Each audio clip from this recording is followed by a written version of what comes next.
ৰাইজৰ এই মুহূৰ্তৰ আটাইতকৈ গুৰুত্বপূৰ্ণ প্ৰশ্নটো হৈছে যে পাণবজাৰ থানাৰ OC ভাৰ্গৱ বৰাৰ ওপৰত কি ব্যৱস্থা গ্ৰহণ কৰিব এতিয়া অসম আৰক্ষী মুখ্যমন্ত্ৰী ডাঙৰীয়াৰ অসম চৰকাৰে।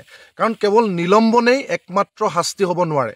মুকলিকৈ ইমান অমায়িক ছাত্ৰজনক, উচ্চ শিক্ষিত কটন বিশ্ববিদ্যালয়ৰ অৰ্থনীতি বিভাগৰ ছাত্ৰজনক জ্ঞানদীপ হাজৰিকাক মুকলিকৈ হত্যা কৰাৰ চেষ্টা চলোৱা আৰক্ষী বিষয়াগৰাকীক, সেই জিঘাংকু আৰক্ষী বিষয়াগৰাকীক, সেই অপৰাধী মানসিকতাৰ ব্যক্তিগৰাকীক কেৱল নিলম্বনে শাস্তি নে?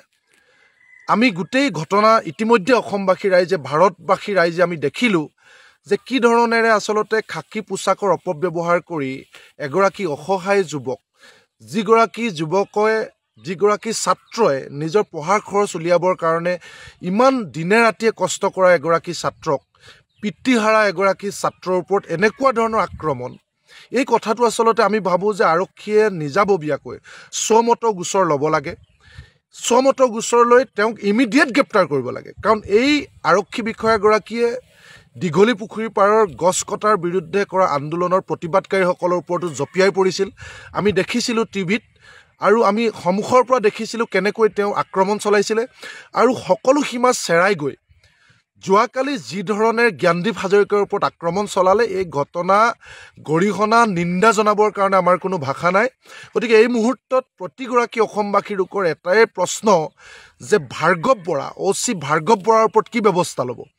আমি ভাবোঁ ইমিডিয়েট তেখেতক চোঁচৰাই গ্ৰেপ্তাৰ কৰিব লাগে, আৰু হত্যাৰ চেষ্টা চলোৱা অপৰাধত তেখেতক ইতিমধ্যে যি ধৰণে ভিডিঅ' প্ৰচাৰ হৈছে, ভিডিঅ' সাক্ষী হিচাপে লৈ, প্ৰমাণ হিচাপে লৈ তেখেতক কঠোৰ শাস্তি বিহিব লাগে আৰু তেওঁক জেল হাজতলৈ প্ৰেৰণ কৰিব লাগে। এয়া দৃষ্টান্ত হ'ব লাগে। নহ'লে আমি ভাবিবলৈ বাধ্য হ'ম যে আৰক্ষীগিৰি, অসম চৰকাৰে পুলিচগিৰিৰ জৰিয়তে, পুলিচ ৰাজৰ জৰিয়তে যি ধৰণে মানুহক দমন কৰিবলৈ চেষ্টা চলাইছে, এইবিলাক এটা এটা উদাহৰণ।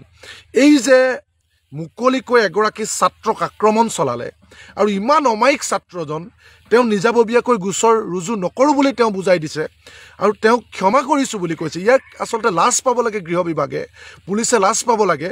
গতিকে আমাৰ এটাই কথা যে এই যে পুলিচৰ এই দাদাগিৰি, এই যে পুলিচ ৰাজ, পুলিচগিৰি, পুলিচৰ যে সাধাৰণ মানুহৰ ওপৰত বৰ্বৰতা, এইটো যদি ৰোধ নকৰে, তেতিয়াহ'লে আমি ভাবিবলৈ বাধ্য হ'ম গৃহমন্ত্ৰীৰ দায়িত্বত থকা মুখ্যমন্ত্ৰী হিমন্ত বিশ্ব শৰ্মা চৰকাৰে আচলতে ইচ্ছাকৃতভাৱে এনেকুৱা ধৰণৰ পুলিচ ৰাজক, পুলিচ তন্ত্ৰক আচলতে এক্সাম্পল হিচাপে ছেট কৰিব বিচাৰিছে যে কোনো মানুহে যাতে চৰকাৰৰ বিৰুদ্ধে মাত নামাতে, কোনো মানুহে যাতে আচলতে নিজৰ অধিকাৰৰ কথা ক'বলৈ যাতে ভয় কৰে, এই ধৰণে দাদাগিৰি চলাই আচলতে দমন কৰিবৰ কাৰণে এনেকুৱা একাংশ ৰাং কুকুৰৰ নিচিনা পুলিচক জনতাৰ মাজত মেলি দিছে বুলি আমি ভাবিবৰ কাৰণে বাধ্য হ'ম।